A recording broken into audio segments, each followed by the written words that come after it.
What up, Who Bangers and Who Bangettes? It's your boy Sniz. And each and every Tuesday, the NFL Pick'em Show I'll be hosting right before the live sweat with my main man, Damon, and other special guests. We got weekly prizes, we got bragging rights, and I hope to see y'all each and every Tuesday before the live sweat. Bada bing, bada boom.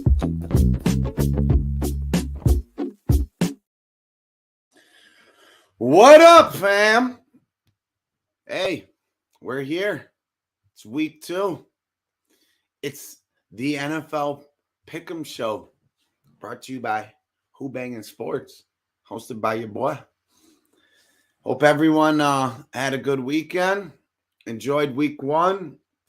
I know me and all my fellow Browns fans did with that ass whooping we put up on the Bengals, but we're about to get right into it. So let's bring on my main man, Damon.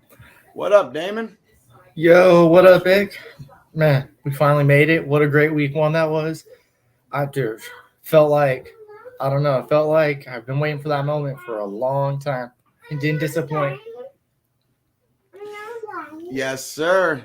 We got some homies in the chat. What up, DJ? What up, Justin? And for everybody that hasn't yet and would like to, in the comments, we got the link to the Pick'em Show or the Pick'em contest. Like I said, it's free. And let's get in there. It's a weekly thing. Also, obviously, we'll see how it all stacks up at the end of the year, but it is a weekly thing. So, and we'll be giving out prizes, like I said, along with bragging rights. So let's jump right into that. Week 1, Rick Juarez. Ooh. Rick Juarez. You're the winner, my friend. Good job, Rick. Rick. He had 12 picks right. And then we had two in second at 11. And Damon was right there with 10, along with Tone Miggins. I only got 8 right. But shout out to Rick. Thanks for joining. And make sure you hit up Who-Bangin, DM, DJ, or us over there at Who-Bangin, and we'll get you hooked up with some swag. Hey. Yeah, go ahead. It's actually really easy to navigate too. My wife's been doing it. She's in the contest. She's 1 game behind me. Shout out Sophia. Man, she's out too, man. It's all in fun, dude. Like, she's able to navigate it herself and do the picks, dude. And she's new to football and everything. So super easy, Yeah, it's fun. It's all in fun. Exactly. I think we'll kind of just go throughout this, touch base. We don't necessarily need a week 1 recap in general until we get to those teams. You know what I'm saying? But it was an exciting week 1, and some of the dogs were barking, some weren't. But we'll jump right into this. So the Thursday nighter, we got the Vikings at the Eagles. The Eagles are a 7-point favorite. The Vikings, to me, did not look too good. Their offensive line struggled week 1 there. And they lost by 3 to the Buccos at home, Buccaneers, which was not a pretty sight, for them and a Baker Mayfield-led team. But the Vikings are starting off their year 0-1, then going on the road to an Eagles team who kind of squeaked by, started off real good in the first half. They were up 16-0 at one point against the Patriots, but I'll tell you what, from the Eagles side, their defense looked good. Hurts a little sloppy with the ball at the end of the game. Pretty much almost gave it to the Patriots, but that Eagles defense stood their ground there and really helped them just get that dub there. The way I look at this game going into it, I think their defense is, if you can go into week one and your defense is stout and your special teams is looking good, with the weapons they have on offense, they'll be just fine, and they should only keep progressing and getting better. I liked what I seen out of Gainwell. They used him effectively out of the backfield. And there wasn't too much I really liked out of the Vikings. Obviously, Justin Jefferson he's going to be that guy per usual. Let's see, what did he end up with? Yeah, like a quiet 8 for 150 or something. Like just absurd, dude. He had a quiet game. Yeah, 9 for 150. Yep. Like it was the most quiet 9 for 150 I've ever seen. It's amazing. On 12 targets, amazing. Averaging 16.7 per catch. Cousins, had 2 fumbles, lost them both. He was 33 for 44 with 2 touchdowns and an interception, a 54.9 QBR. That's not good. I believe he was hurried 16 times, sacked twice, or pressured 16 times, sacked twice. Yeah, he looked definitely pretty rusty there. Madison, go ahead.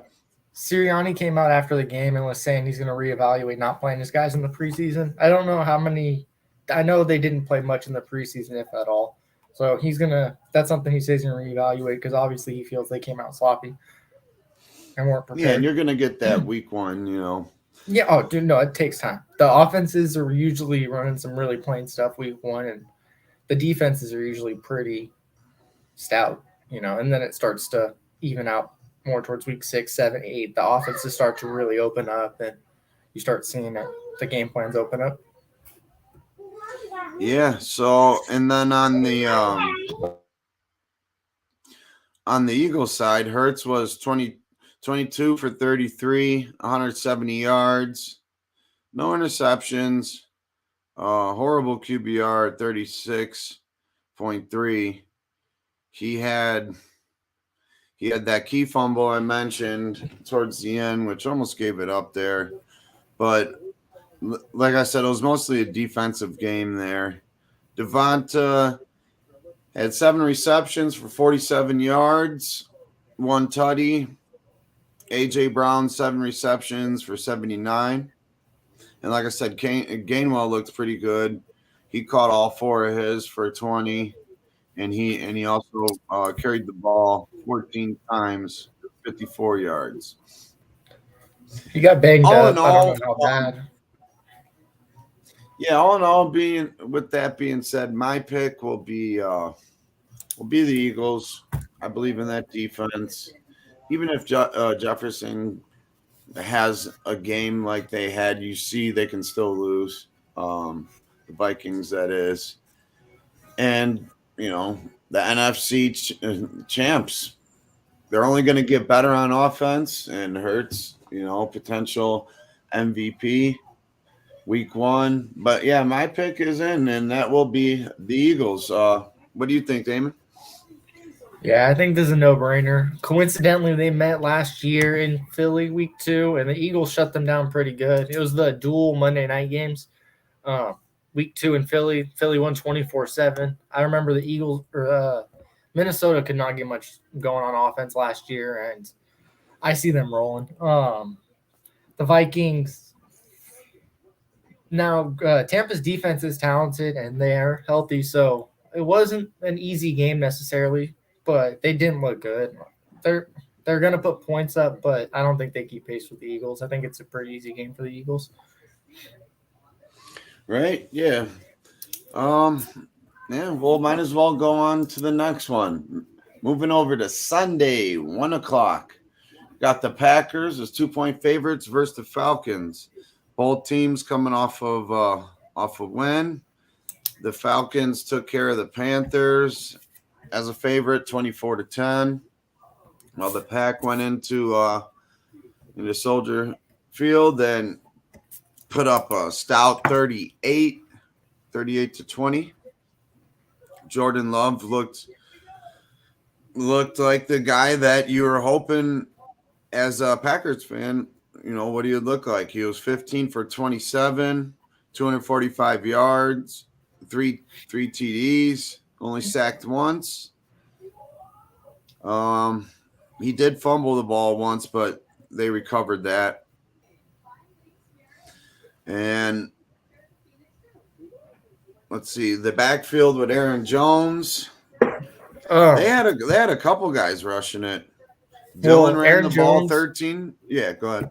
He pulled his hammy. I don't know how bad it is. Let me look it up right now. But he looked really good. On his second touchdown, he's like 5 yards from the end zone. He just grabs his hammy and runs straight into the locker room. I didn't see him after. He didn't play after. But with the soft tissue injury like that and you're explosive like him, it's not great. Let me see. I'm looking it up right now. What we know about the injury. Perhaps a pulled hamstring. I don't know how bad it is. Hopefully it's not pulled for him because he looked really good. And he's the key of that offense. I'm looking for an update. Go ahead. Sorry. Hell yeah. What up, TJ? How you doing, homie? Yeah, so Jones ran the ball 9 times for 41 yards. Patrick Taylor, another guy who got some touches, 5 carries, 22 yards, and Dylan, 13 carries, only 19 yards. I mean, you expect a lot more from him getting that many carries. I mean, that's actually pretty bad. Go ahead. It says Aaron Jones says he felt his hamstring bite at the end of his catch. He pulled his hamstring before. He says it's nowhere near as bad. So I guess it's on the optimistic side. So. And what point of the game did that happen? Were they up pretty good there? No, I don't. Let me see. 24-6 midway through the third. So he would have stayed in the game. It wasn't like out of reach. It was. Yeah. He would have still played. But it sounds optimistic.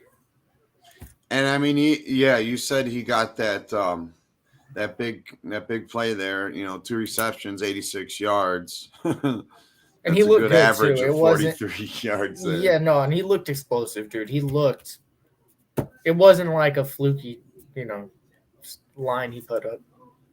And as far as them, they spread the ball around pretty well there. I mean, let's see, 1, 2, 3, 4, 5, 6. 6 guys got receptions out of 8 guys that all seen targets. So they're really spreading the ball around there. But to go into Soldier Field, there's a lot of talk about the Bears throughout the offseason, along with like another team like the Jets and the Giants. Bears just didn't look good at all to me. But that's neither here nor there with this one. The Falcons, on the other hand, handled business there with the Panthers in the fourth quarter. That's when they really took it over and put the stamp on it. Bryce Young looked there. Riddler did his job.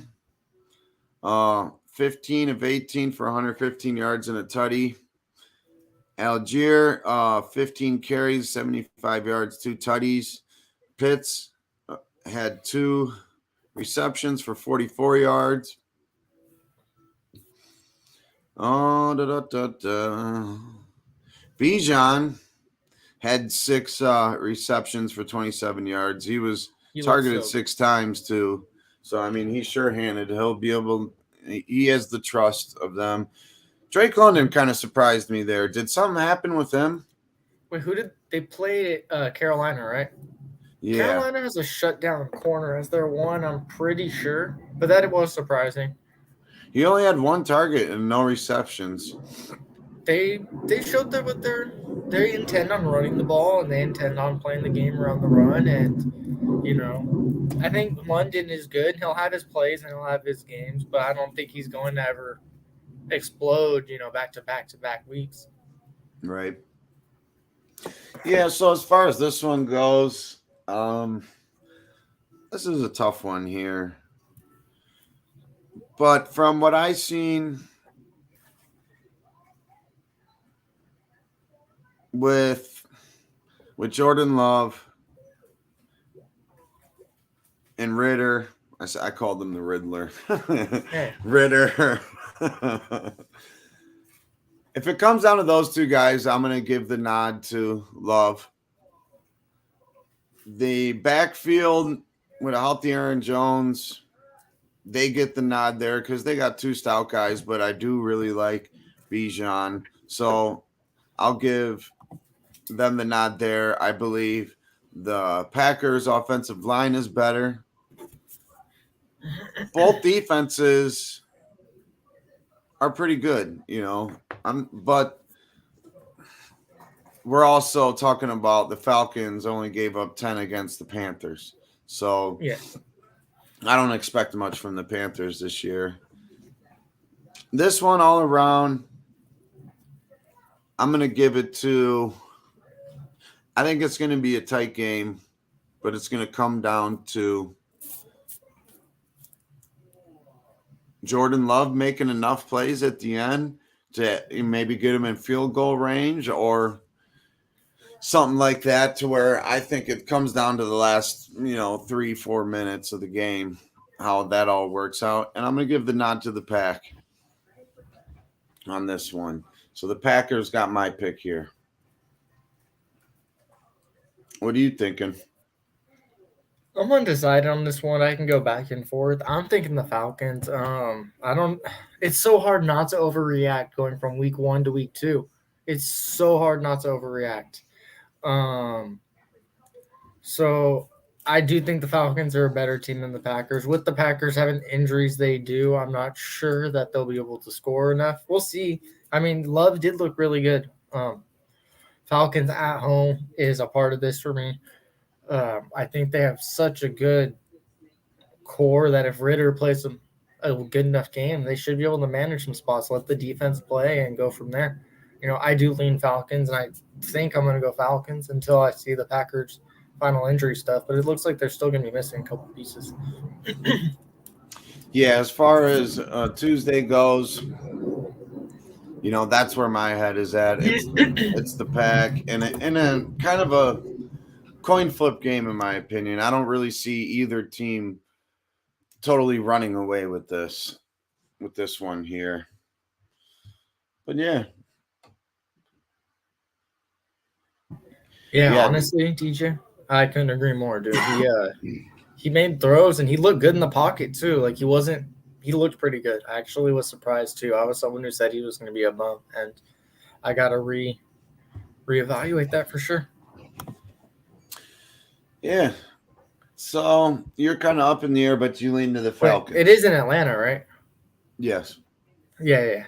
I do lean Falcons. So the second team on the screen is the home team. Okay, for sure. For all of them. All right. Well, then we're going to go over there to Buffalo after a disappointing loss there Monday night. A game where special teams help seal the deal and get a dub for one side, and special teams also cost the other team a victory there. A lot of sloppy play from Josh Allen, but I did expect the Jets to come out and be ready on the defensive side of the ball for anything he was going to throw their way or run their way. Oh yeah. No, the Falcons were already at home, DJ. So this will be their second game at home again.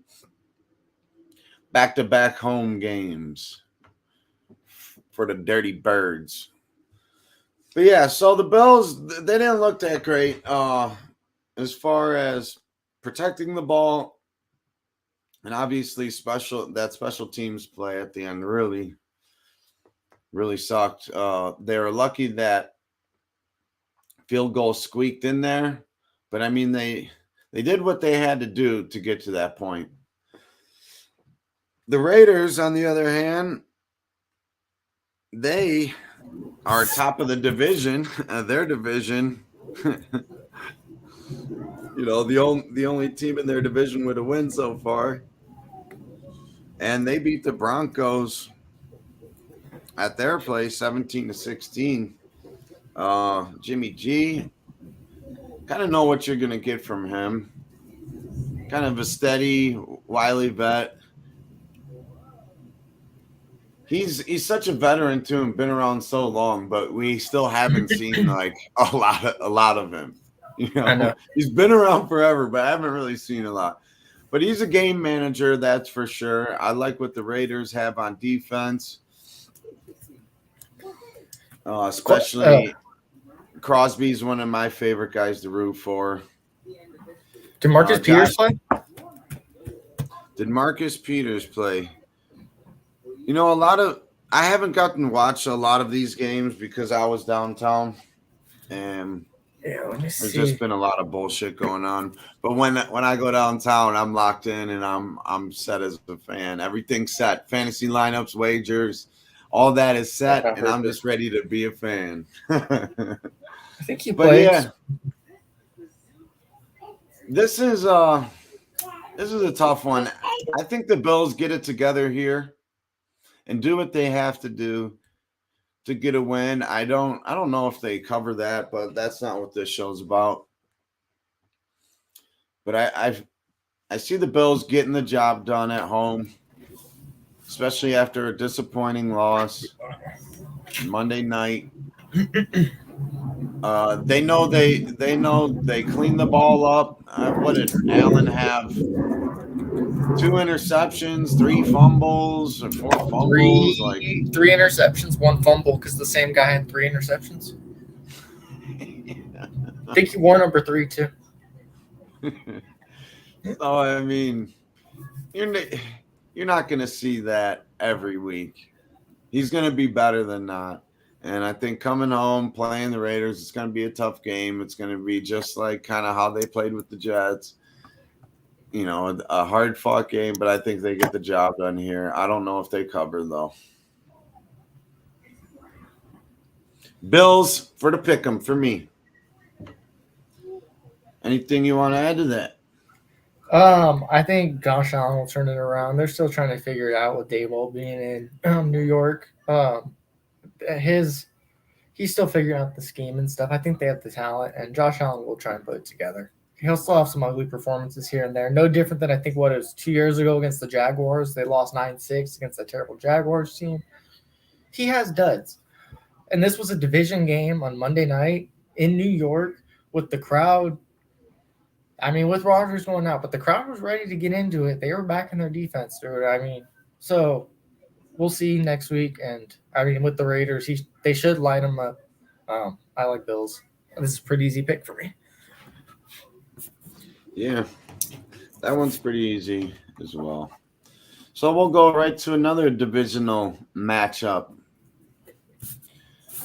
We got the Ravens versus the Bengals. The Bengals are 3.5-point favorites right now. The Ravens started off their year with a win against the Texans. It wasn't the prettiest win, but they got the job done. Their defense looked about how I thought they would look, especially against a rookie quarterback and all the new moving pieces there with the Texans. Not having Mark Andrews, maybe that was more of a precautionary thing too. I don't know if he'll be able to suit up come week 2, but more than likely we'll see that. Zay Flowers, I think, is going to be a really nice piece for Lamar, because a lot of people just think Lamar still, just think Lamar with his legs. But I remember back, I believe he was with Louisville, right? Was his college team? Mm-hmm. Yeah, the dude could throw the ball down the field. Led the He's league in not just a touchdowns runner. already 1 year. So he led the league with, I think, Yeah. 35 in 2020. So he's So he's done it very before. capable of slinging it Yeah, for around. sure. For The sure. dual The threat Dolphins option did. there. The Bengals, on the other hand, they did not look good any which way. They looked almost like defeated at a certain point, and they were very much in that game for a while. The Browns never really put their foot on their throat until a little later in the games. Joe Burrow didn't look right.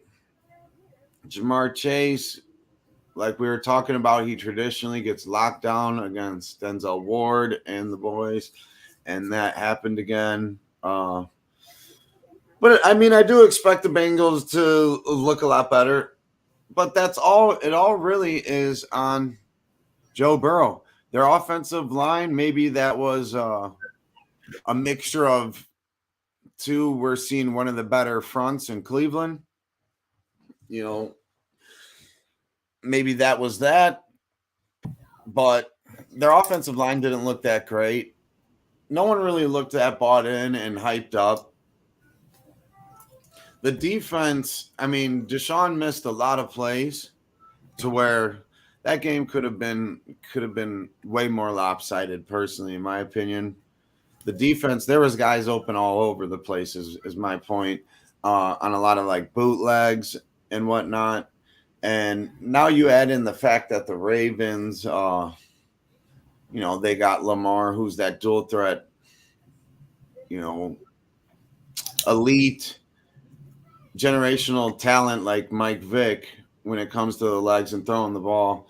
I think that's going to be a problem for the Bengals this week, and I would take the Ravens here in a tight game. Even though I do expect the Bengals to look better than they did week one. Looked more like shingles. What do Hey, you well, think about what's going on there in that matchup and what you've seen from week one from these teams? all right. So I'm gonna decide to throw that Bengals Browns game out. That game doesn't count. I'm going to hold on a sec. Keep going. Hey, hold on. No, you're good. Yeah, so I get what you're saying by sometimes you have to do that. You have to throw out certain things and not be too quick to jump on, oh, this is what happened week one, or let's try to look like, all right, they're gonna revert back to their mean, and their mean is that was the bottom.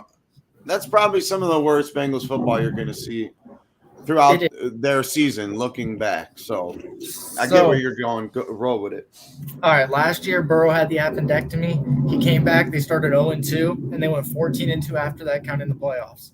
Um, it I think that game they gave up, dude. There was one play where Miles Garrett was one-on-one with the center, and they just gave up, dude. That game was scheme given up. And I don't think the Ravens look good.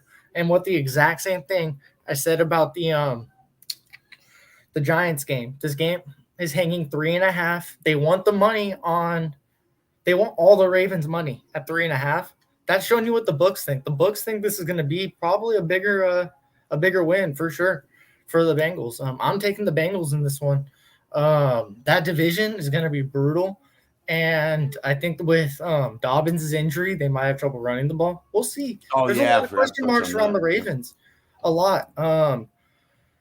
So I personally think the Bengals roll in this game, and I know, like I said, it's so hard not to react from week one to week two, but this is something that I'm really working hard on, and go. I've been a big Bengals doubter, but I think this is a game they roll. I really do. We'll see if they Yeah, don't, they can fix it, but I think. Let me see. Yeah, and they get to go back home, try to get it right. You know, that's that line saying on a neutral field, they should be almost a touchdown favorite. You know, so. God damn, I'm glad y'all said it all. Yeah. In the words of Ice Cube, God damn, I'm glad y'all said it all. Used to be hard, now you just letting soft. Heard you was down with them Who-Bangers. What up, Dal? How y'all feeling today? What up, Damon? Good. What's up, brother? How are you? Just out here chilling. Many of y'all don't know, but we all want to be over there where Damon's at right now in the beautiful, sunny San Diego. I love it. That's just, how do you just live a player life all day in San Diego, man? It just never turns down. Dude, I don't know how I got so lucky. That's the one thing. It's like, bro, you could live 99.9% of the world elsewhere, and I happen to be born in the one place that's just beautiful. Like, there's other beautiful places, but I just got lucky. Beautiful. Just get lucky there. Thanks, Mom. Hey. Thanks, Pops. I'm not gonna hold y'all up, man. Keep the show rolling, but yeah, I'm taking Burrows over Lamar all day. I've noticed Lamar really, the quarterback matchup means a lot to Lamar. Like you seen last week, a young kid, CJ Stroud, went up against Lamar, he smashed him. This week, something more talented like Burrows and the Bengals, he got his work cut out for him. So if you had to go fourth quarter clutch, I'm taking Burrows in the clutch. He has a more accurate arm. He's more of a passer. And, you know, Lamar's going to get what he gets. You know, if he gets loose, he gets loose. If not, but, yeah, I'm going to go with the Bengals on this one. I'm pretty sure a lot of people – and this is one of them things when you're in a pick 'em, you got to strategize around taking teams that everybody not going to take, because if everybody take the same team, then everybody going to have the same results. So you got to switch a few up and try to get some dogs in there and that good stuff. But on this one, I'm riding with the Bengals, though. I can't fault people on either side of this one. You know, this division is just going to be brutal every game. We'll get to the other matchup, too. The Browns-Pittsburgh one Monday night. I'm actually excited for that one, too. Oh, yeah, that's gonna be a lot of fun. No, which I already have a wager locked in for that. Oh, boy. Yeah, I'm Steelers money line, baby. Sorry, Ick. I like the under. Under. Oh, there we go. A win-win. Yeah. Oh, yeah. Let me see if I can catch up with y'all. So I'm on Bengals. I'm gonna go with Packers with you guys. You guys went over Eagles and Vikings yet? Yep. I missed that. We both agree the Eagles will look better. Their defense was good. You know, you guys did into it, so that offense should roll. And then Packers is Falcons, I'm just trying to catch up to you real quick. And then Raiders Bills was the only other one. And we both settled on Raiders Bills. The Bills for sure. Yeah. Where we at now? I'm here. I'm locked in now. I'm putting these picks in. Ooh. Yeah, let's get it, baby. Now we got the Seahawks versus the Lions.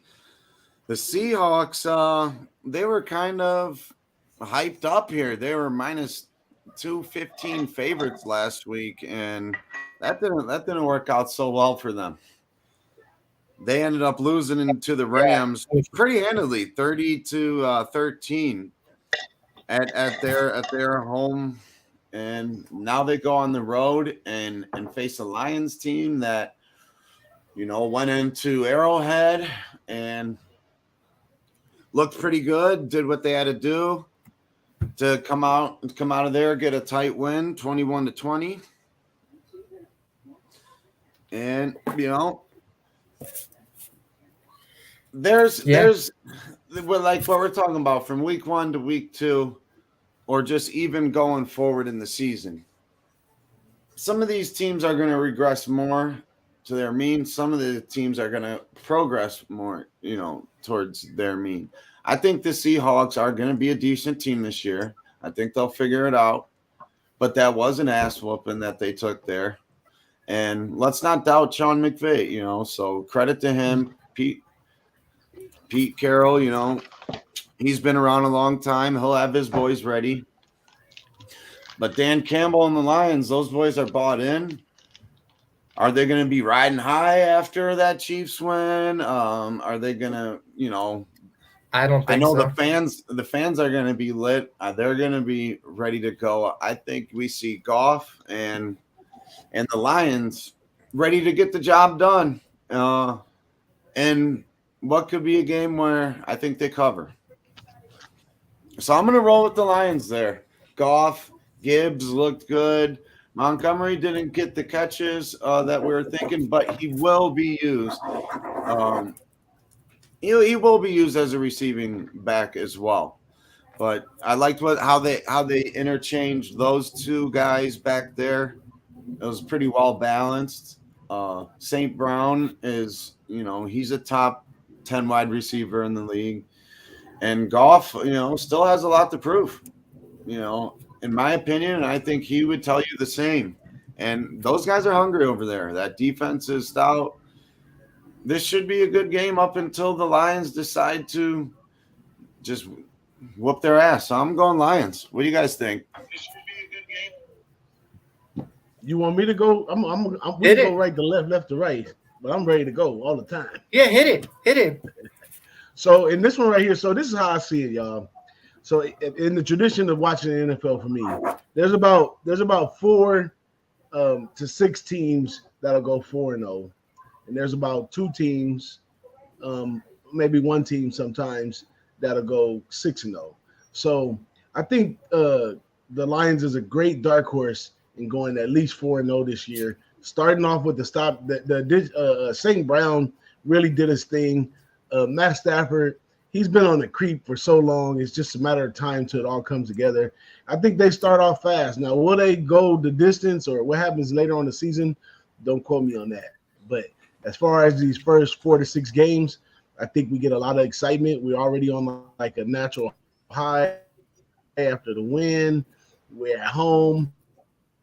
I think 6 might be a low number. I think Lions is something you want to jump on over. I think there's a thing with Geno Smith in the second year under Pete Carroll. Pete Carroll obviously brought the light out of his ass and made him play better. So a lot of time what happens with a quarterback is he think he's a know-it-all after that, and then he starts going on more of his judgment instead of what he learned from the coach. Happens all the time in Notre Dame with Brian Kelly for the last 10 years. But it's going to be I've seen signs of Geno this year. Wasn't as snappy as he was in the past years. Like you said, no disrespect to the Rams and their defense or anything going on there, but I see a small drop down in Geno. I think they struggle at the beginning, and then Pete puts it to their behind and get them right so they can have a decent season by the end of the season. So I'm going Lions with you. Yep. Yeah, so I want all the Lions stock. This started, you know, they built the foundation last year. They got Penei Sewell and they got Aiden Hutchinson. They've really put the pieces together. They've put a lot of money into that line. They've put money into the offense. Dan Campbell's got these boys believing. At the end of last season, they beat the Packers in Lambeau to keep them out of the playoffs. They just beat the Chiefs in Arrowhead. This team's rolling, dude. And DJ, I think that's actually a good thing because they believe it too. You could tell these boys believe it, and I think they're a unit, and they bought into the Detroit mentality, and I think that it fits them perfectly. Dan Campbell just fits that city. You know, if that was in that's a good point. New York, would it be the same? I don't know. I mean, I like the Lions. I want all the Lions stock. I might like a backdoor over if this game starts slow just because Seattle can't put points up, but they're the one team I had dead wrong this first week, and I got to see something out of them. Their defense looked bad. Like I agree with you, DJ. Like, the Stafford is a baller, and the Rams game is good, but Seattle looked bad. They were just getting roasted. I don't know if they got out-coached, but they got roasted. And they didn't look good on offense against a group of nobodies other than Aaron Donald.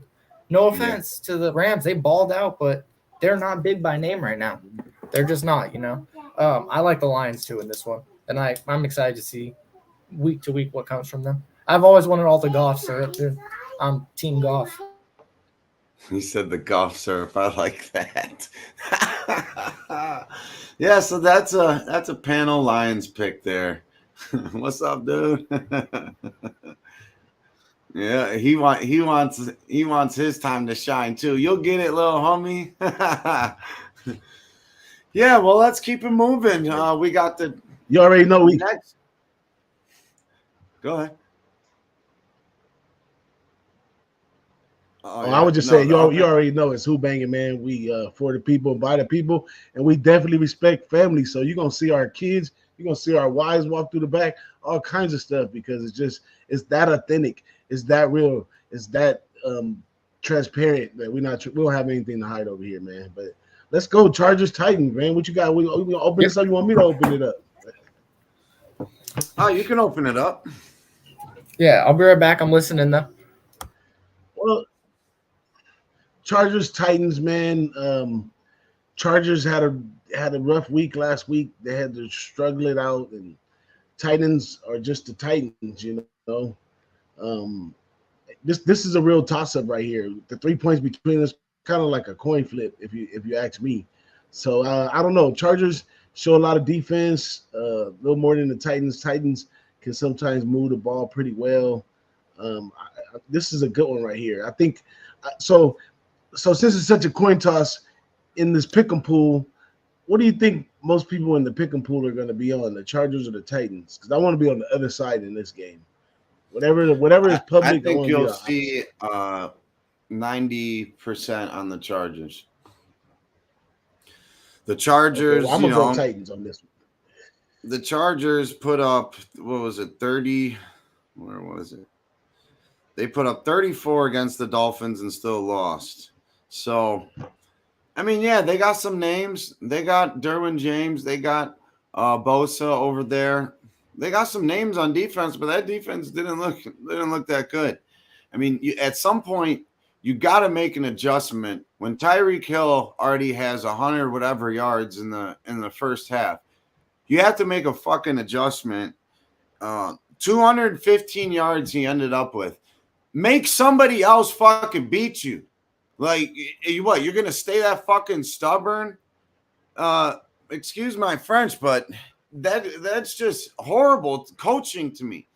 And the Chargers, year after year, seem to have just like immense amount of talent, especially on the offensive side of the ball. And that wasn't the problem. They put up the numbers. But to just steadily lose and you have all this talent, it's just like at times there's just bad coaching. For the love of me, I couldn't understand why they didn't try to do something else different with Tyreek Hill. I mean, the man balled out. I understand that he's fast, this, that, the other. Make him beat you some other way. Slow the game down. Make him run. Make him do something.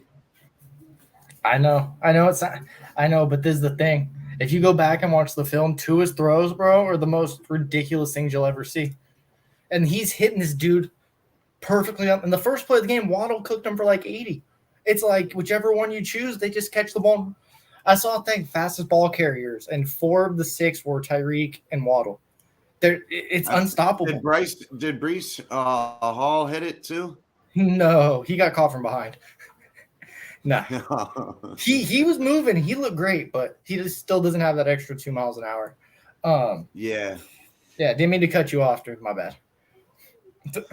Yeah, no, that was just kind of ranting about that. It just, I don't know, if someone's going for, if someone has 50 points in the 40 some points in the first half of a basketball game, obviously 2 different sports, but we're going to do something to let you know. We're going to put you on your ass. We're going to check you one way or another. And it just seems the Chargers can't fucking get it right.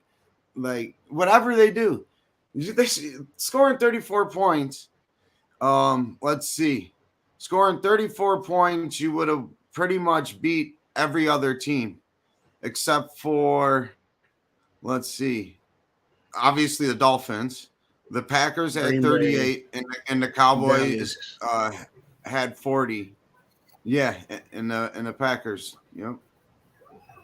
I mean, so you're beating everybody else, week 1 with just strictly putting up, 34 points. But in this game here, man, I don't know. Like DJ's approach to it is smart for a pick'em way. Like I do believe most people are going to be taking the Chargers, but I do think that is the side, though. I do think it's the side, but I mean the Titans have Nuke and Henry, and Tannehill can win you these kind of games if they just stay in it. The Titans defense isn't horrible. They're not horrible, and they're going to play tough under Vrabel. So you might be onto something there, DJ, with making me take an extra look at the Titans here. I'm unsure at this moment. And it could, on another note, outside the pick'em, that it could be a good under spot too. The number, I would hope it'd be a little more inflated than 46, but it's going up. Receive bias over that because Chargers and Dolphins, they play a high scoring game all the time. So you're gonna play a Tennessee team that's gonna tone it down, run the ball much more often, come out and play some defense, and it's their home opener. So. They're gonna be at home. The number is 3 for a reason, right? If everything looked as good as we just talked about the Chargers scoring so many points out of all the other teams, yada yada yada, right? Then the number should be like 7 or 4.5 or somewhere up in there. But a 3, the books are even telling you, hey, this is not what you think it is. It's a little more balanced than you think. So I'll take the home dog basically. And take the Titans, but on the pick'em, it's big money spot right here. This, as a matter of fact, this Titans game is gonna be the reason I'm gonna be 10 or 11 wins over everybody else this week in the pick'em. That'll be a really bad this week. There you go. I love it, Damon. Anything else you want to touch on with this one? I'll be in Nashville on Monday. It was originally supposed to be out there Saturday. Wanted to go to this game, but it didn't just work out. Can't go with the little one. That'd be kind of crazy. But this is a fun game that I'd want to go to. I love the kid Tajay Spears. I don't know what college he went to. He was involved a lot. You see that they plan on using 2 running backs. Do not be surprised if Henry's run total is really down this year. Not because he's ineffective, but I think because that's just going to be their game plan. The kid looked explosive. Hopkins' stat line didn't reflect how good he actually looked, in my opinion. This game could go either way. I'm on the Chargers. I think, Ick, you're dead on with what you said about the Chargers defense. They have underperformed, other than Derwin James. Joey Bosa seems to always get a penalty on key drives that seem to shoot them in the foot. And the Chargers traveling, this is a flat spot. I actually really like the under. I'm going to look into it. And I think you're right. It could be inflated. I think that's actually a really good look, DJ. But I think Chargers in this one. I'm not for sure, but I'm thinking Chargers. Yeah. So you know what? The more I think about it, I do think it could be a Titan spot, and they squeak one out like in a field goal. And the under can definitely be in play. It might be a good game to live bet in case somebody comes out scoring real quick, and then you're just gonna get you, because they're gonna, like, the Titans are gonna want to slow the ball down. They run a lot of their stuff through that, and so there's a lot of play action and bootlegs and not too many shots down the field. And Vrabel knows you want to keep the ball out of Herbert's hands. You're not playing keep away, but you're playing your style, which is basically a keep away, ground and pound. You're in our house. You're gonna play our game. You're not gonna. And like you're saying too, the Chargers and Dolphins, those Tua and Herbert came out in the same draft class. Those guys are gonna. That's just that matchup. That's just that matchup. They're gonna score. You were saying something about Eckler? Yeah, he got hurt. I don't know how bad, but he's hurt his ankle. Yeah. I mean, maybe that's why that line might be a little lower. But no, that is definitely the bookmakers telling you that this is going to be a closer game than what you would think. And that's a good thing to practice too, at least for yourself. Before you see the lines, try to come up with your own line, and then just see how close you are to, whatever it is. It's a good thing to practice. All right, we'll go to the next one. We got the Bears versus the Buccaneers. The Bears, we kind of touched on with going over the Packers. They didn't look good. They didn't do too much good at all. I believe Nagy's still the coach over there, right? I don't like him. No, Eberflus.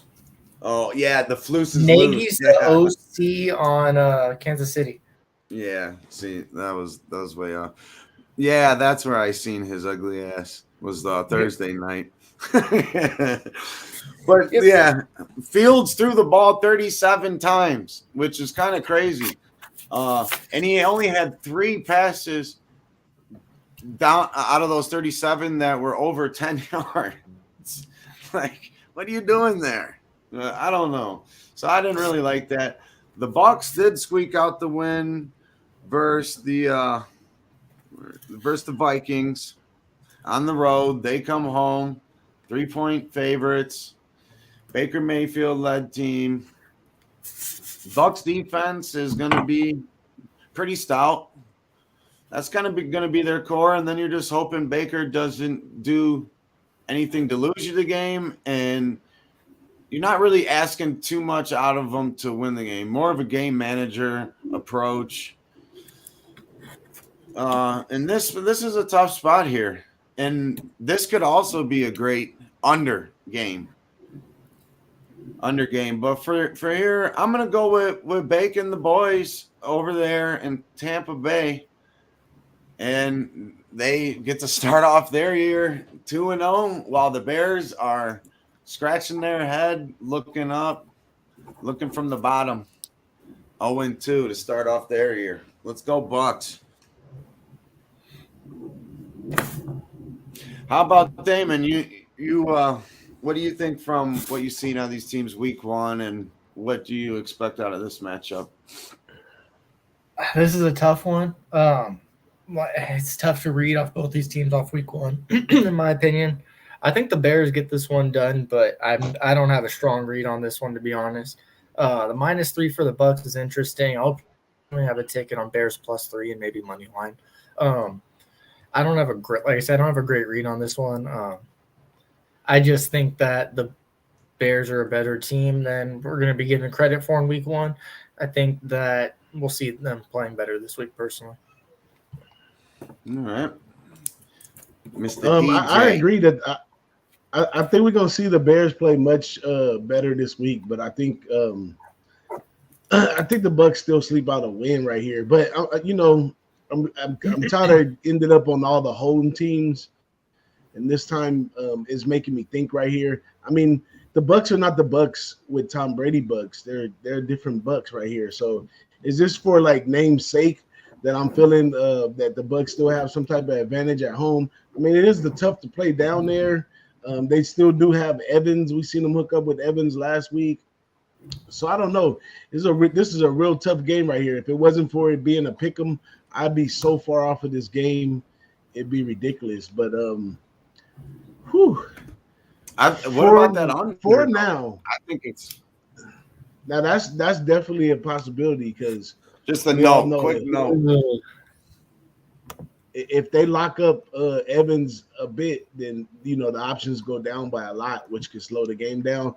And like you said, Fields is a dung and ditch and dink and run type guy, so it's a slow game right there too. But like I said, really I'll be far off of this game. It's a muddy game right here. Too many question marks in both squads. You got the Bears coming off I said kind of an upsetting loss, because they could have been in there so many times, and then you have the Bucs, who is rejuvenated, and we don't know exactly what we're going to get out of them so far. But then it leads me back to say, well, So many teams are gonna go 4-0. Are either of these two teams going 4-0? Not, and that's why I'd probably be all the way off this game. But I don't know. I'm gonna put it on Bucks right now because in the team Who-Bangin pick'em contest, you can change it, as the days go on or whatever. So every Tuesday or so when it first come out, I try to pick them all real quick, and then as the week progresses and I start capping and learning more, I go back in and adjust it. So for now, I'm gonna put it on the Bucks just because it's like the common play. But I really think if you want to look at the story another way, maybe this is a spot where the Bears can come together, where Fields can get some of those better passes off, where where the defense dominates and gives them the ball more often and lets them play a little more. It could be one of those type of things right there too. So real toss-up game. But like I said, I'm gonna put Bucks for now, and I'll think about it later. Yep, I totally agree with everything there. Ready to move on to the next one? This one's pretty intriguing. We got the Chiefs as a 3-point favorite versus the Jags. All right, the Jags were able to get the job done against the Colts week 1. The Chiefs fell short, got a little extra rest because they played on Thursday. Going into Jacksonville, they should. Well, Chris Jones, he ended up signing a 1-year deal, so he'll be back suited up for them, and I believe Kelsey will be playing. So you're getting your 2 best guys back, not named Pat Mahomes, and with that squad, that's pretty huge. Those pieces right there. Although the Chiefs did not look horrible on defense against, I think that's going to be a fairly high-scoring team over there in Detroit. Trevor Lawrence got some new weapons. Ridley looks like he's back ready to be a baller like he was before the gambling incident. ETN could be a problem for many defenses. Lawrence, I'm not a big fan of him in college, but can't deny that his talent. He still just looks like a 16-year-old kid to me, sunshine. So there's something about it, but his skill set is right up there with all the other ones, the Herberts and Burrows. This line is kind of fishy to me. I think a lot of people are instantly going to go right back to, all right, the Chiefs didn't look that great week 1. They're going to get these guys back, and everything should just be magically okay, and then they rip off a bunch of wins. No, y'all got the target on your back. You're always going to have the target on your back, and a young team like the Jags, they want to take you down. So I'm going to go with the Jags on this one, and what could be kind of like a game like we seen week 1 with the Chiefs, come down to the very end. But I'm going to go with the Jags. I think they're going to be ready for this, even though they didn't look that great. But I'm going to fade the Chiefs. I'm going to fade the Chiefs here. You sound like you must have some deep down aggression for the Chiefs right there. I mean, you're looking at an 0-2 Chiefs. Yeah. 0-2 Chiefs. I bet you. I don't even know what the number is, but I bet you Chiefs coming off a loss is a cold stat for go fading them right here. But I do like Sunshine Kid. He is a quarterback that is evolving like tremendously. Like, and nowadays, I'll tell people about quarterbacks. Most quarterbacks, they peak and then they just decline. This guy hasn't even peaked yet. He's still showing that, and playing against a guy like Mahomes, he's probably going to want to play his A game. Like, It's a lot of value in taking the Jags. And once again, if the Chiefs were such a short foot, why is the number at 3? Right. You know what I'm saying? So, if betting wise, I definitely home dogging in this one. But for the pool, I'm gonna take the Chiefs because I guarantee you, like The most of the 0-2, people yeah. in the pool are gonna take the Chiefs. We're all gonna go down in the ship with the Chiefs. Very few, unless they Jag fans, are gonna take a Jazz. So your average people in these office pool, y'all, for all my people watching for the office pools, the average people are gonna take people that they like, people that everybody else say is the best.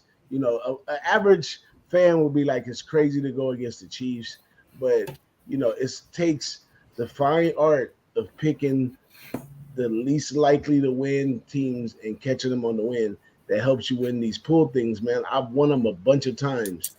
But yeah, I'm gonna go with Chiefs, and I'm gonna go down with everybody in the pool with the Chiefs. All right, Damon, what do you think? I like Kansas City. They played twice last year. The Chiefs put up 27 both times. Their defense seemed to do pretty good. The only person that really did damage was Kirk. They're familiar with each other, and I think the Jags coming off actually a pretty tough divisional win. The Chiefs, even though they can afford starting 0-2, I think we'll see a classic Reed Mahomes performance where the game plan last week involved Kelsey. He gets hurt on Tuesday. The whole game plan shifts. That matters. So it's not as much about him being out as their game plan involving him than him out, and no one can do what he and does. All that stuff. Yeah. Well, yeah, but Tony was wide open on most of those plays. Thank you, man. Yeah, so I like Kansas City. Until otherwise, like Chris Jones coming back will matter. And also, like I said, I'm high on Detroit, so I don't think that loss to Detroit says that much. I think Kansas City, all things considered, look good. Take away that drop, pick 6, they win that game. So I think this line. Buddy, can you go to mom, please? But yeah, I like Kansas City. All right. Well, then let's move on to the Colts -1 versus the Texans. This is an intriguing spot here. The two rookie quarterbacks get to square off. Both teams are 0-1. We just talked about the Colts losing to the Jags. Bye-bye. Bye, buddy. Bye-bye. Bye-bye. He's lit, dude. And the Texans, they look good. They looked okay. They looked like they're going to have their growing pains with Stroud. I do like Stroud in the long term. It really just depends. That Texans team is they got so many talented, young players. It's just, is that going to work? Is it going to work? Is the coaching schemes going to work right? Is all that going to work? I don't know. In this matchup, I'm just going to keep it as simple as that. But, here we go. Another one where it's basically a pick 'em. I think Frank Reich has the boys ready to go, and the Colts get the dub. How about you, David? I like the Texans in this one. I like what DeMeco Ryans is doing. I think they actually look pretty good against Baltimore, all things considered. At the end of the game, they slowed down. They're going to have trouble on offense, but once they start grinding it out, I actually think that they're going to put some games together. The Colts look good against Jacksonville too, but that's also a division game. A little tougher to tell. I'm personally a home division dog. Just give me Texans and just that role kind of. I don't think either team really stands out. Richardson banged his knee up on the last play like a dodo. He's got talent, dude. I liked what I saw, but I don't know with that. With the Taylor situation, he couldn't come back anyway. Give me the Texans in this one. Flip a coin though. Can go either way. Hey, I'm taking the Colts, man. I think I don't like the way I'm kind of fading CJ Stroud, man. I think he's definitely a quarterback that he needs to take this different level. I think they're kind of throwing him in the fire too early. Right. He's not quite ripened yet, and it's gonna show right now in this game right here. So yeah, I'm going with the Colts. The Colts, on the other hand, they played a tough game to lose last week. Showed a lot of promise overall in that squad, and I'm gonna take the Colts. Yeah, I like the Colts there too. As simple as yeah, just it is really Stroud, and not every rookie quarterback can, what happened in the days where you would draft a quarterback and you'd have to sit a year or something would have to happen to the starter for them to really get thrown in there. Those days are long gone. If you're drafting a guy, that high, they're just throwing him right into the fire. And the Texans, I don't think, have the overall core, sound core and stability as an organization like the Colts have. So with basically a pick 'em, I'm going to go Colts. All right, let's move on to the next one. 49ers are an 8-point favorite versus the Rams. This is an intriguing one. The Niners look dominant against the Steelers. Their defense was right where we all kind of thought they would be, If it wasn't for the outstanding performance by another team yet to be named, 49ers defense would have been the top, top looking D next to the Browns. The Rams, we kind of touched on them. I just think this is a year where they're gonna, the trade deadline comes and they're kind of just like not necessarily throwing the towel in, but what are you gonna do? Just keep paying Aaron Donald a shit ton of money? And now this is your year to kind of, you stay competitive until you're not. And the 49ers, I believe in Purdy. He's kind of like a rah-rah kind of guy. And, he took him pretty far last year, and it seems like the team's bought in around him. And I'll go with Shanahan over McVay. So give me the 49ers there with all their weapons versus the Rams. Let's roll to DJ on this one. Hey, it ain't nothing to say. 7-0 49ers home away from home is SoFi Stadium. 7-0. We coming for some mo. 8-0. We own them right there. It's going to be more 49er fans at that game than Rams fans. We run this house, baby. Bang, bang, Niner gang. There you go. As simple as that. What do you think, David? Yeah, honestly, the more I think about it, I'm buying all in on the 49ers. The way they lost last season, they didn't have like a loss like to doubt themselves because they lost in a way that just sucked. I mean, it is what it is. Like, there's no what ifs in football. Like the Rodgers injury, like shit happens. But the way they lost, they have to be confident in themselves. They could have won that game. They could have gone to the Super Bowl. Good chance what they do. And their defense is a strong unit that I think really believes in themselves. Ayukmouth looks elite, dude. I mean, they look good, dude. The Rams are on back-to-back division games. I'm probably going to have the Niners first half ticket if it's under 7. We'll see if the Rams defense is real. Niners really easy here. I think that they might be the team to beat, and maybe all the NFL. You have to believe in Purdy too, man. They've opened my eyes. I mean, 1 week I can't over believe, but I mean they look good and they look as advertised. It was impressive what they did. Yeah, I mean, we can sing the praises, but I think that one's pretty simple there. And we'll just get right into this next one. The Giants are a 5.5-point favorite versus the Cardinals. Now, if there's ever going to be some type of overreaction, it would be from the ass whooping those boys took there on Sunday night. They got They got shut out. Then they go on the road to play a Cardinals team that looked all right. The Cardinals, I mean, all right, as in they're not that great, but once you get Kyler Murray back, it's obviously a different team. But they look all right. But this is kind of a tough one. The Cardinals lost 16-20 to the Commanders.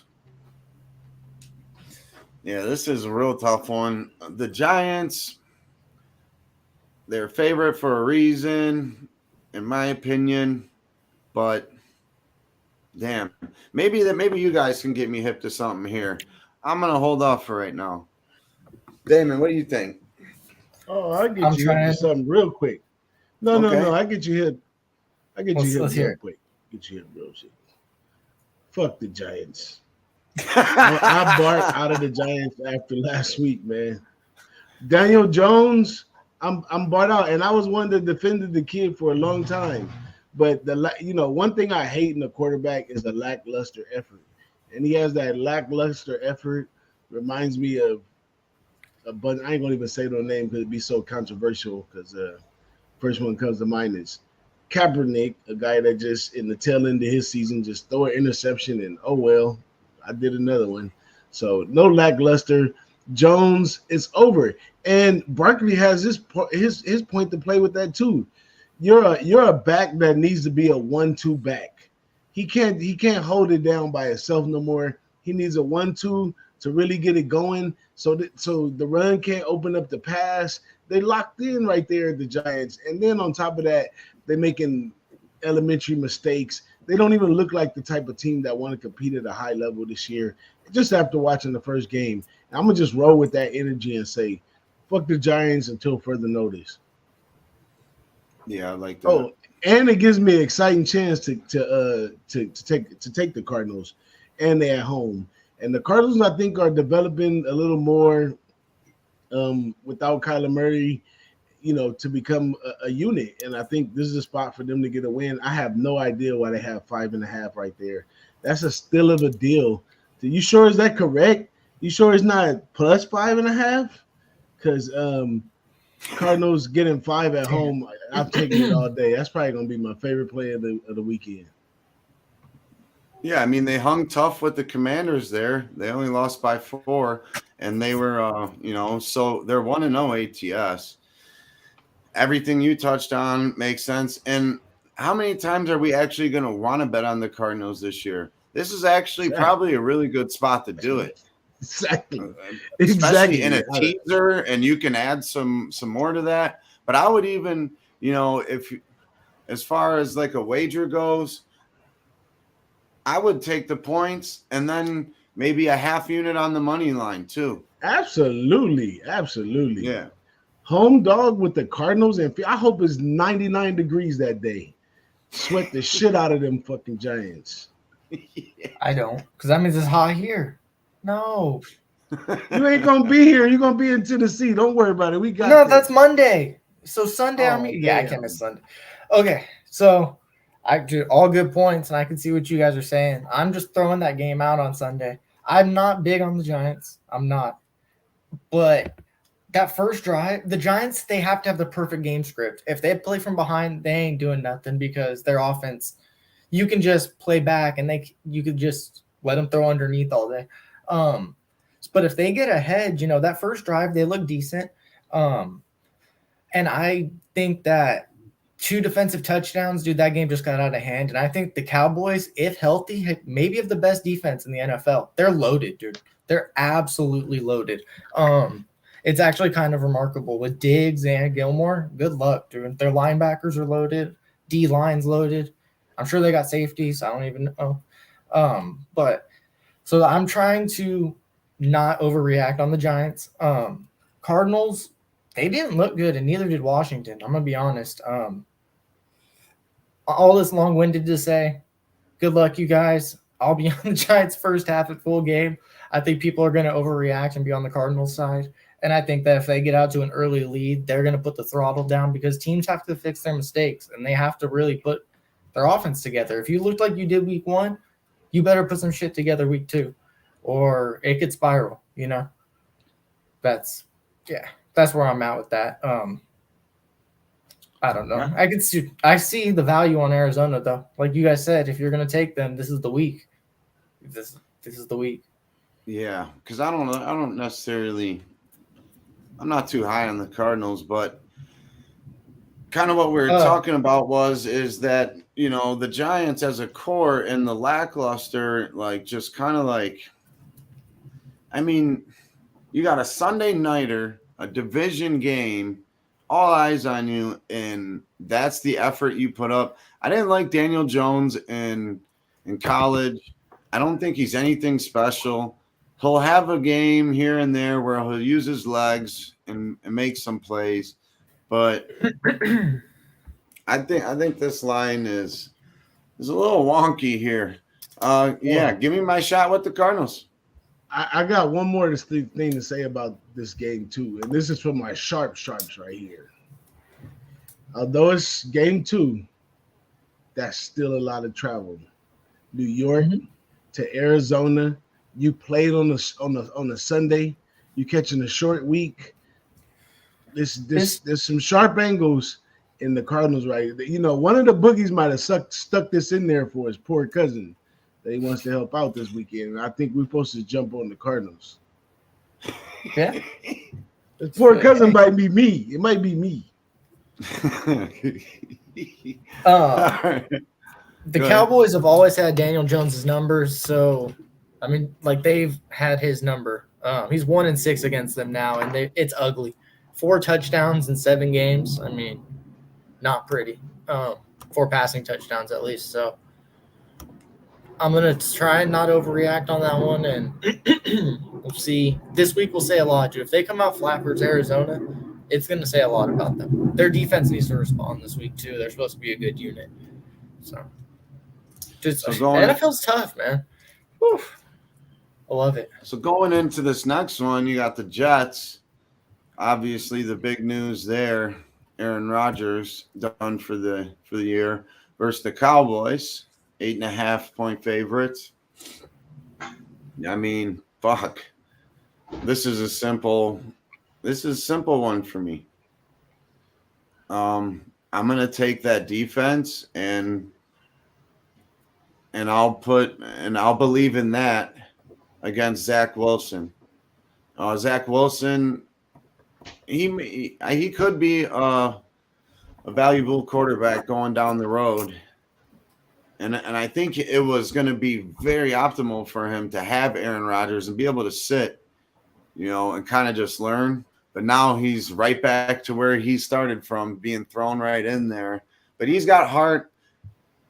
It's going to be an emotional, they're riding off emotion on that win. They're the hard knocks guys. I think the Cowboys, are at home and they just smack them up. At least on the defensive side of the ball. I do think the Jets are stout defensively, though, too. So that could be a sneaky under game, too. What do you guys think? We'll go to Damon. Okay, DJ, hit it. Well, I say that the Cowboys did get an impressive win, but nothing about the win really impressed me.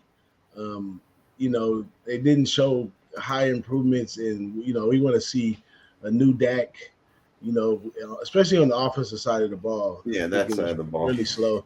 Defense, they got some good talent over there. I'm not sure about that number 1 defense in the NFL with my Niners in there. But that's another conversation. But the Jets here, I don't know. I think the whole Aaron Rodgers was the fakest NFL fix thing we've seen since the Rams won the Super Bowl. I mean, he came out there. I mean, nobody really seen a real injury on the field. They took whatever they did in the back room. It was nothing found at that point. And all of a sudden, they got further to the MRI authorized by the coach. He's out for the season. If you want to hear my real take on Aaron Rodgers is washed up. He's not Tom Brady, a guy who can play well into his old age.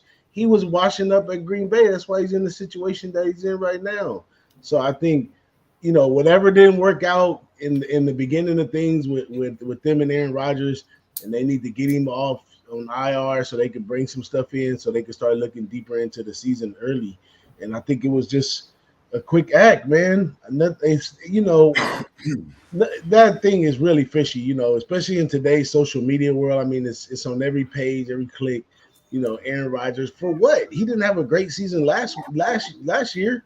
If you want to talk about some people from last year, you should be talking about the Super Bowl winner Mahomes and the runner-up and so forth. And all, why are we talking about Aaron Rodgers, who did a piss poor job at Green Bay, threw him out of some games? He wasn't the best for a while. So, I'm not sure what's going on with the Jets, but I do know they have an awesome defense.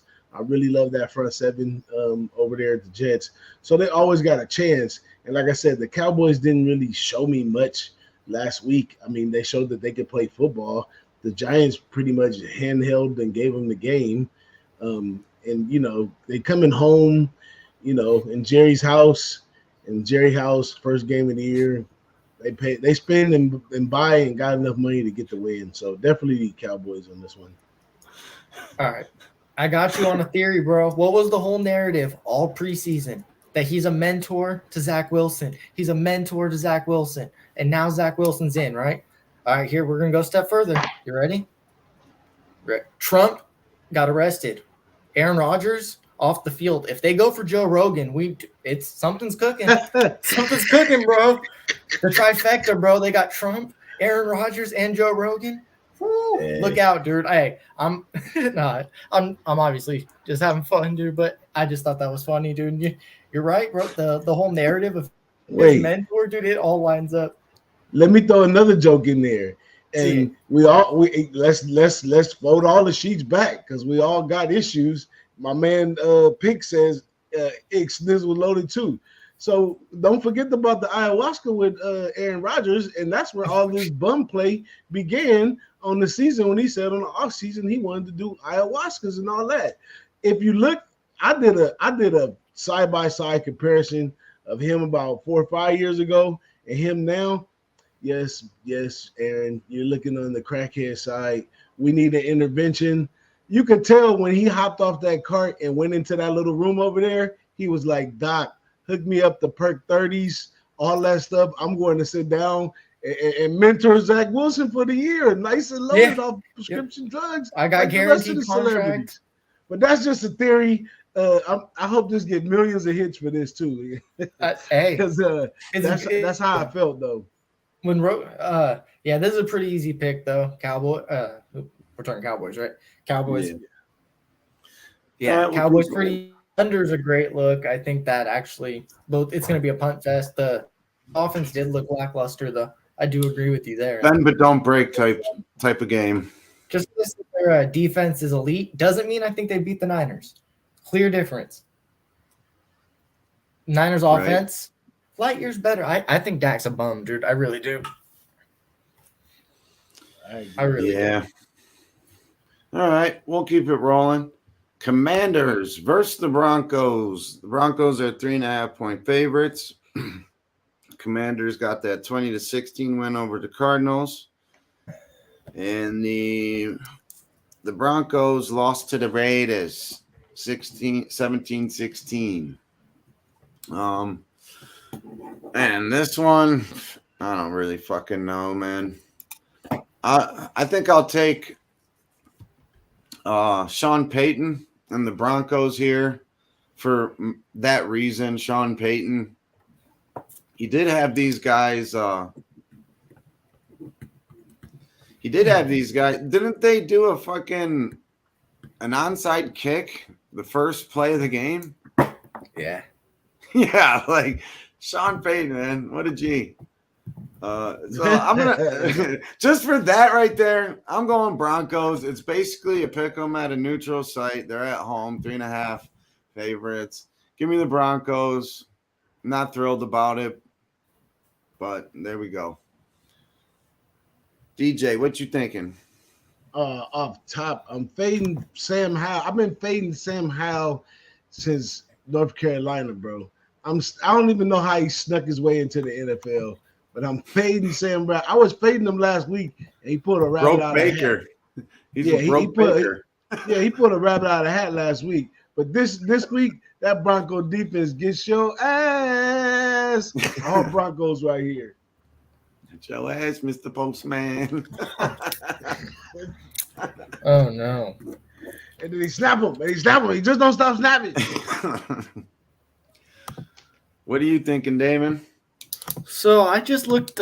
These head coaches are familiar with each other from the NFC South days before Ron Rivera left to Washington. He was Cam Newton and Carolina's head coach. These guys are very familiar with each other.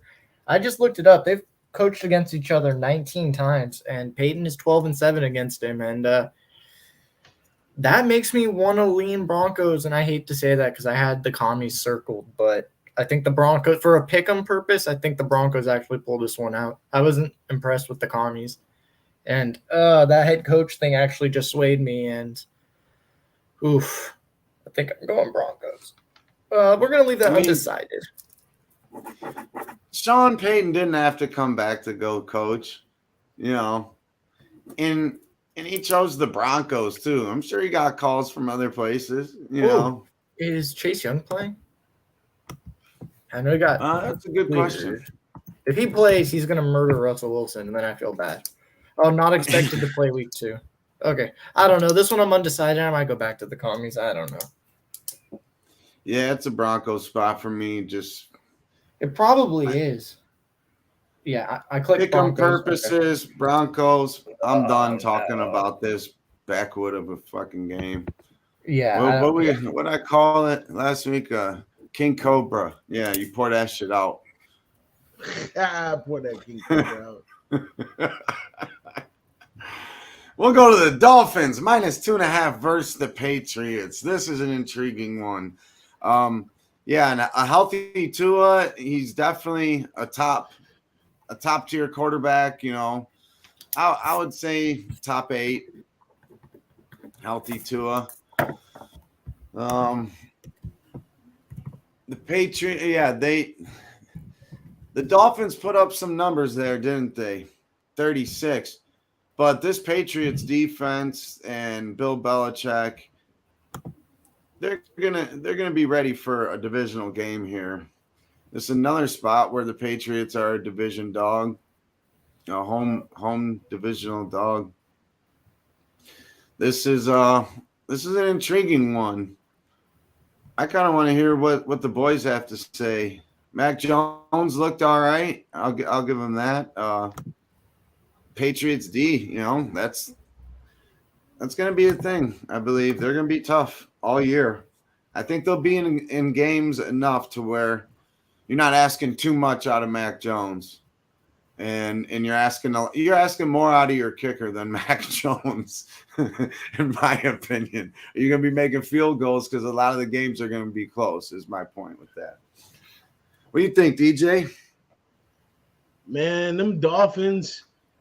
They actually, for now, having a good year, and they've been known to hang around the East Coast, Bills, Jets, Patriots, and provide some upsets a lot. Even in the Patriots' good years, the Bills' good years, seems like they always had their number. And then this time, the Dolphins is the favorite, and that part. It kind of bothers me a little bit. So I'm going with another home dog. Give me the Patriots, man. Give me the Patriots. I'm going to put it in Bill Belichick's hand. Bill Belichick, you only got like 2 chances a year. If you don't give me some money this chance, you got one more chance and you're done. But come on, Bill. You're at home. You could take this team out. You played them for years. It's every reason why right now, Bill, right now. Give me the Patriots. What are you thinking, Damon? Yeah, I actually like the Patriots in this one too. Tua hasn't shown great success against Bill yet. I think Bill's going to draw a scheme up, and I think that there's a Patriots spot. They actually looked good on offense. Billy O'Brien had the offense looking good. Mac Jones makes some bad throws, but they're to his guys, bad throws for the most part. So, they actually exposed some weaknesses in the Eagles. We'll see if that was just an Eagles weakness or a Patriots strength. But I'm actually excited to see what the Patriots do.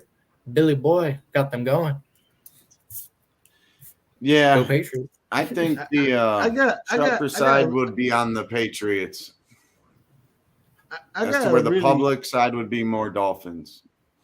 I got a really controversial question to ask. It's probably not the right thing to say, but who cares about the right thing to say? What is the line on the head injury for Tua? Dude. Oh. Bro, what do you mean? He was doing jiu-jitsu. What's the line on the head injury for Tua, man? It's going to come sooner or later. I mean, it just happens all the time. So, I don't know. It seemed like every game when Tua goes into it, you don't know if he's going to make it. Prime time too. Oh, no. It's always on prime time. What'd you say? Plus, I'm saying Patriots. Plus 250? He wants the line. Oh, you know what the winner. No. Yeah, that's a short line because it's probably gonna happen. Unfortunately, damn. I was thinking the same. Damn, 3 strikes. Oh shit, we're getting canceled now, fellas. We're getting canceled. We're fucked. Oh, I've been canceled. We're good. Me too. I've been thrown out of better places than this. Yeah, there we go. Your own place. Let's just go to the Saints and the Panthers. We got a board sweepage with the Patriots there. So this is the first of the Monday nighters. They're starting, I don't know, maybe like 45 minutes apart or something. Got the Saints as the three-point favorite versus the Panthers. Bryce Young, I think he's gonna have a tough career ahead of him. He's getting thrown to the wolves, in my opinion. He's not much bigger than Tua, and I don't know. He's just like a right-handed version, but I don't think he's as talented. That's just me personally. He could easily prove that all wrong. The Saints, on the other hand, they got a good defense. I mean, they got guys over there that can really play. I don't know. I'm going Saints here. It can't take all fucking division home dogs or just home dogs, you know. So I'm going Saints. And then I can't wait to talk about the next one. But yeah, let's go. Let's go Saints. Oh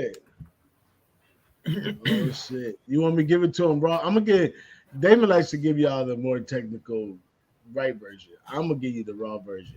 Oh, baby, okay? I like raw. So something's going on over there in the Saints. I don't know why they think Derek Carr is the savior, but it's got to be something back in this. And they played for this guy like they really wanted to play for Derek Carr. Many say it's the first time he gets a top-rated defense. I don't think having a better defense is going to make you a better quarterback. But having a different coach, being in a different organization, being around a different group of guys, that could help it. And him being a little experienced, you know, he may have that maturity level on him as well, which is probably going to help him in the long run when it comes to decision making on the field. And this one right here,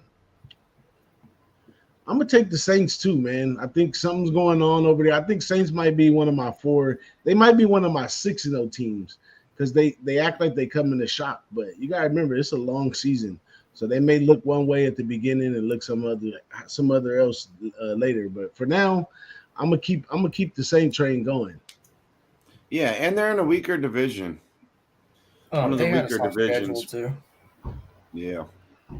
So I mean that could be a sneaky, like you're saying, nice little 4-0 start. Who knows? Go ahead, Damon. I don't think they like Drew Brees as a franchise, dude. I think the players did not like playing for him. I think that you could tell a difference in that team. I don't know if it's political or what. I really don't know what it was, but you could tell they did not. They love Jameis when he plays. They love Taysom Hill when he plays. They love Derek Carr. Like, they bought into him more. I think Carr fits them. They just gotta do well in the red zone. Carr struggles really come in the red zone. I do think their defense is good. I do think that they'll be there at the end of the year. I think the Saints are gonna disappoint in big spots, but that being said, this isn't a big spot, so I think the Saints roll here. I don't know. This is a weird line, so I'm not gonna put money on it outside of picking in the pool, but I think Saints roll. Yeah, and Carr's gonna get better in the red zone because he's no longer a choking Raider. Oh, Dennis Allen worries me, but that's where that team just got to be veteran led, and the head coach isn't going to be the leader. They're just going to be a group that polices themselves, I would think. Yeah, and they'll be Former getting Raiders Kamara group. back here soon too. Yep. So if they can start off, at a good, when does he come back? Week 5, Week 4, something like that. He's Week got 4. 4 games. So I mean, 3 if games. you can go 2-0 or 2-1 or 3-0,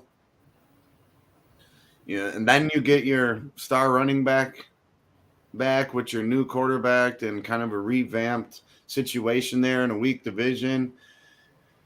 And like you said, in the big spots, I don't know about that, but here, I kind of like the line where it's at. I'd feel comfortable taking it, but so obviously I'll take them straight up. But let's move on to this. Oh, go ahead. Yep.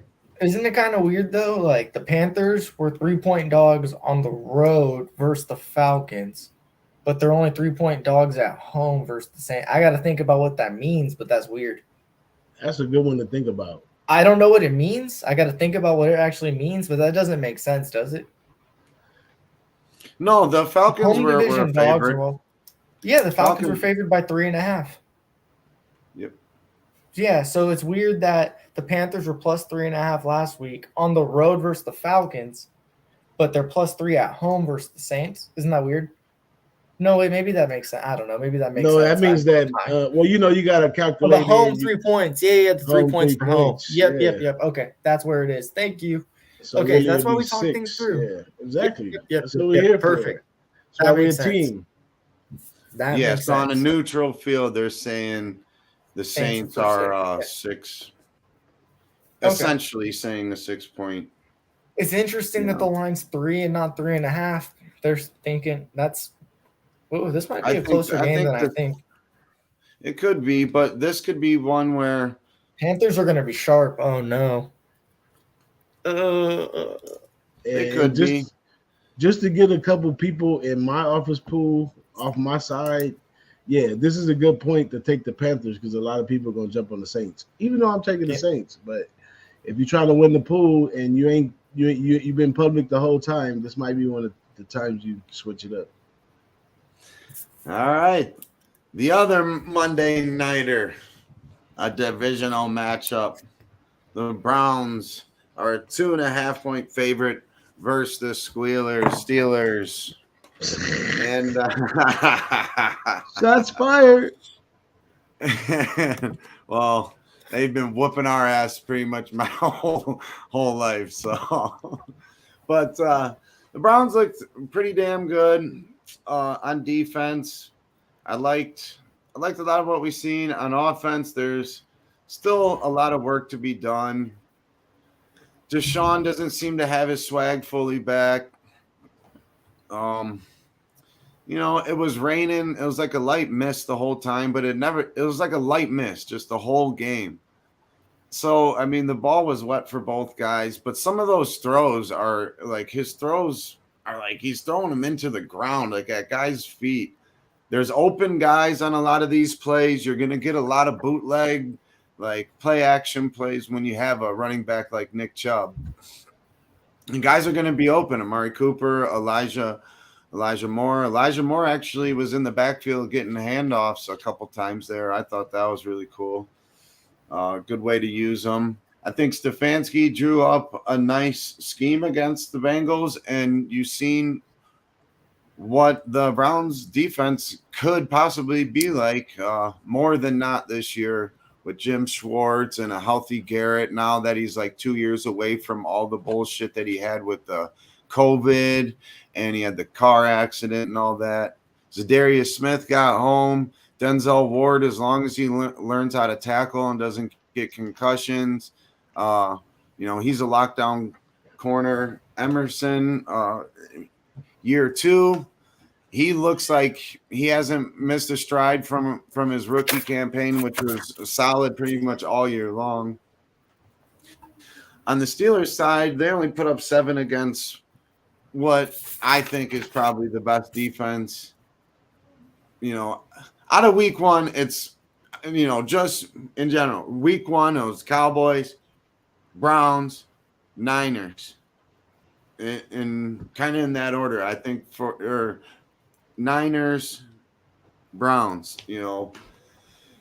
as far as points go and yards wise. But the Steelers, they're going to have their growing pains. They're still going to be tough. This is the division matchup. The roles are kind of reversed, like you were saying, DJ, with the Dolphins and the Patriots, where the Dolphins kind of surprised some stuff. But now, here comes the Browns into Heinz as a favorite. That's yet to be seen. But here, I think we're going to do enough to be able to get that, maybe a field goal. It's going to come down to something, I think, towards the fourth quarter. It's going to be a tight game, and then we're going to see a big play one way or another in the fourth quarter. All I know is Deshaun's going to have to clean up his act against a very tough Steelers squad that I think their defense is only going to get better. Even though the 49ers put up 30 against them, they're still, in my opinion, a top, more towards the 5 to 10 range, but top 10 defense in the league. And so I love this spot as an under. I'm going Brownies for the pick 'em, and we start off 2-0 in the division and in the year, and get a win at Heinz. Let's go, Brownies. What are you thinking, DJ? I'm on the Browns as well. I think Browns one of my teams that I think could go 4-0 this season. So I'm gonna stick with the Browns right here. Even though the coaching disparity could get the Steelers to win because I don't think they have all the pieces right now. But if this game was in the snow, it'd probably be a little more tighter. But Browns are on the roll. I'm gonna roll with the Browns right here. A lot of people are gonna roll with the Browns, so Browns it is for me. Yeah, I think it's a tight game regardless. I mean, the Steelers can ground and pound too with Najee and Jaylen Warren. And we not that I thought we should have kept Hunt because he just kind of looked like he was losing his step, and he's a hell of a runner, but Ford, he looks pretty good as long as, he had that fumble early on when we were driving early in the game against the Bengals, and he dropped that, and it looked like, you got the whole stadium yelling, Chubb, Chubb, Chubb. Like, if they don't give Chubb the ball, the stadium gets pretty wild there. And I'll tell you what, that was a great game to be at. If as a Browns fan back home, that the atmosphere was awesome. It's good to have football back in Northeast Ohio, and man, it was pretty loud there. No Arrowhead loud, but louder than it's been for a long time. It was fun to be a part of. But yeah, I'm going Browns, even though this game I think can go either way. But I like the Brownies. What are you thinking, Damon? Give me the Steelers. Jack Conklin being like out that. for the year matters, sir. It matters. I think Steelers get a defensive touchdown this game. I like the Browns. I had the Browns last week. I don't think this is a thing against the Browns. I do think Pitt bounces back. Everyone and their mom was on Pitt last week, and it was a bad spot. And I think people are going to be skewed by that. It was a terrible spot last week. And I think that Tomlin will have them playing well. Cleveland played great last week, but they get up for Cincy. That's their big brother. Like, I know Pitt matters too, but I think Cincy is more That's our little the brother. rival to You're them. right. Yeah. But, like, you know, like, I mean, they're both rivals, but I think they see Cincy is more of a threat than Pitt. So those games, I think they're going to get up for back-to-back division games, home division, dog, points, and prime time. This is an easy bet spot for me. I will have them in my pick 'em. I know it sounds great. Like talent, the Browns are the better team. It's just a Steeler spot for me, just based off what I've seen in the NFL. I think the Steelers have a lot of talent too, though. They do. No, they do. But the quarterback is the issue. Pickett is not Deshaun Watson. Noli, yep. Yeah, but Deshaun hasn't looked like Deshaun of what he's still. We all like to remember him. Yes, but he is definitely an upgrade. Yeah. You don't have the same masseuse. Yeah, he doesn't have the same masseuse. Bro, maybe he doesn't have the confidence as he used to. Like, it's as dumb as that is, bro. Like, it's weird to say. Like, that's what I said. Yeah. Yeah, I don't know. This is just a spot that I'm dead on Pitt. This is just one of those things that unless something crazy changes, they're really gonna. I don't know. I don't know what's gonna happen, but I feel like their defense eats this week. They got embarrassed last week, and they're a strong unit that's supposed to be good. They got stars at all levels, and I think that they're going to wake up this week. To touch on the Conklin thing real quick, that is a good point. Although I do think Conklin has lost a step, and he definitely, it's going to be a while before he step in.